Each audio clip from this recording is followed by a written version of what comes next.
小黑龙看着那根曾经被自己龙爪抓过又被磨细的床柱，心虚地拉过旁边的被子蒙住了自己的小脑袋。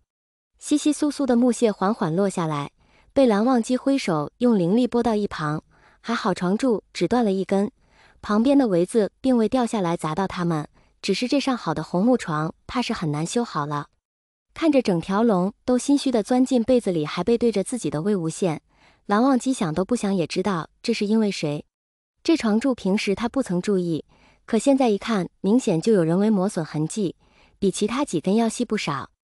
而他手劲又大，刚刚与魏无羡亲热时心情激动，又强行隐忍，弄断了柱子也是情理之中的事。蓝忘机啪的轻轻拍了一下被子鼓出来的那一块，把里面的人拍得屁股一缩。魏婴，魏无羡听不出声音的喜怒，但他能屈能伸，捂着屁股从被子里冒出小脑袋，朝蓝忘机讨好的笑笑，蓝湛，嘿嘿。蓝忘机见他毁了自己的床，居然还敢笑，哪怕心里并不生气，也决定要好好教育一下这条幼龙。魏婴，解释。魏无羡也感觉到他似乎没有动怒，赶紧掀开被子，爬过去搂住他的腰。对不起吗？我不是故意的，我就是那天抱着你的床柱在想事情，等想完事情发现我把你的床柱挠了好多印子，怕你生气就不喜欢我了，这才……蓝忘机差点被这条小龙气笑了。哎呦，我当时也是怕被你发现吗？而且我怎么知道磨细了之后会差那么多？我看也没多细嘛，怎么你一用力就断了呢？魏无羡越说越小声，抓着蓝忘机的墨额带子晃来晃去。好蓝湛，二哥哥，你就原谅我吗？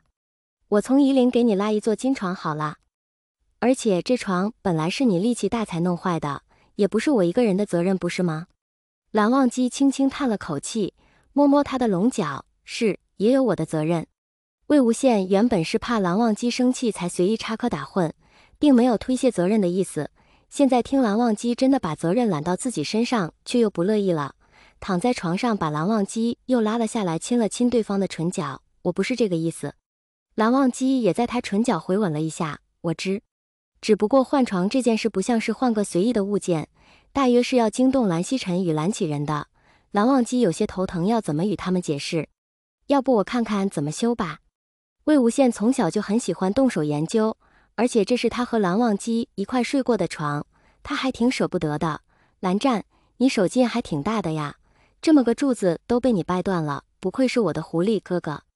蓝忘机被他突然又亲了一下，他手上还拿着断了的床柱，另一头连接着其他两条横围，看得他心惊胆战，赶紧一把搂着他的腰，把他固定在枕头上，别乱动。魏无羡又趁机亲了一下，还顺便在蓝忘机的唇珠上舔了舔。知道了，你放心，其他都结实得很，我的手劲可不如你。忘机，无羡醒了吗？我和叔父再过来给他把脉。蓝曦臣见门开着，便走了进来，一看到里面的情景后，下意识把后面要进来的蓝启仁挡住。蓝启仁疑惑道：曦臣，怎么不走了？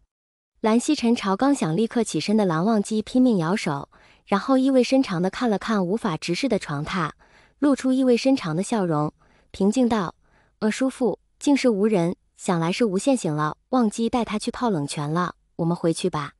说着就转过身带蓝启仁离开，走前还体贴地关上房门，定是无羡躺久了，风风火火就拉着忘机出门了，连门都忘记关了。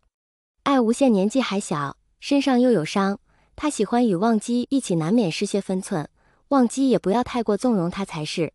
对了，叔父，忘机的床是何时买的？要不我们给他换个新的吧？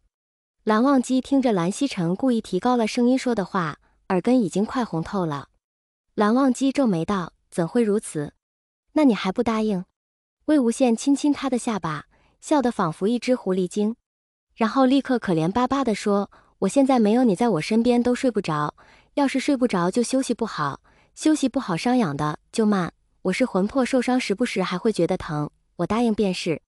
刚刚还想着不可纵容的蓝忘机只好答应。那你还让我摸尾巴吗？魏无羡得寸进尺。蓝忘机道：不可摸尾巴根。知道了，保证不摸。魏无羡拍胸脯保证，碰到胸前的狐狸毛吊坠时还拿起来亲了一下。他知道蓝忘机一直把自己的龙鳞放在自己心口，魏无羡无比自豪自己初见就把龙鳞给出去的睿智举动，这才得到这么好的狐狸哥哥。走吧，先去泡泡冷泉。蓝忘机原本还担心床的事，现在既然蓝曦臣发现，也不必他再想法子解释了。好啊，你抱我。魏无羡伸手，蓝忘机无奈的一把将他抱起来，拿了一套新衣走了出去。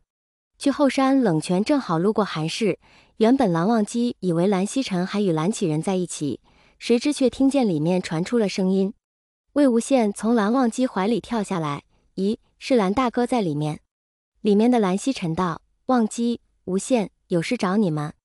蓝忘机应声后拉着魏无羡进了韩氏。魏无羡眨眨眼，新奇道：蓝大哥，你做什么倒立抄书呀？这是你们蓝家狐狸的独门修炼方法吗？蓝曦臣笑笑，意味深长地看了眼自己的弟弟，是呀，否则忘机哪来如此大力能把他那床弄塌呢？魏无羡恍然大悟，原来如此啊！你们太厉害了！蓝忘机一天之内被兄长如此调侃，感觉有点无地自容，更不知如何解释。兄长，蓝曦臣觉得实在是太有意思了，无妨的忘机，云深不知处，以后有无羡也能热闹些。我这骗了叔父一回也并不后悔，但是领罚还是要罚的，你不必愧疚。蓝忘机握紧魏无羡的手，还想说什么。蓝曦臣写完最后一个字，放下笔，站起来看着自己的弟弟，忘机，我很高兴。蓝忘机看到兄长欣慰的表情，怔住了。魏无羡晃了晃与他交握的手，笑得比3月艳阳还要灿烂。那大哥这是同意我和蓝战了？蓝曦臣听他都把蓝字去了，直接叫大哥，干脆走过来拍拍他的肩膀，笑道：当然同意。你可是龙族的，我们云深不知处能与龙族联姻，那可是很好的事。而且你性子活泼，与忘机多多相处，忘机也能开心些。魏无羡抓住了重点，心疼道：啊，那蓝战以前都不开心吗？蓝曦臣看了弟弟一眼道：是啊，你看他整天冷着脸，就只知道修炼，让他出去交朋友他也拒绝，我这个做兄长的实在为他担心呢。不过现在有无羡你在，我就放心了。就是忘机2000年都未曾识得情滋味，一朝遇见你，难免食髓知味。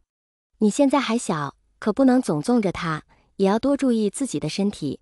蓝忘机忍不住了，一把把想问话的魏无羡拉到自己身后，道：兄长，并非如此，赖床是因为……蓝曦臣看他想说却不知如何解释的样子，摆摆手道：没事没事，我就当没看见了。反正你们成亲也需要新的床，我去问问还有没有更好的红木来做婚床的，先提前给你们备着。魏无羡眼睛一亮，婚床，那可以大一些吗？我喜欢在上面滚来滚去。蓝曦臣道：好。蓝忘机不想再继续这个话题，正色道：兄长，温氏之事可有进展？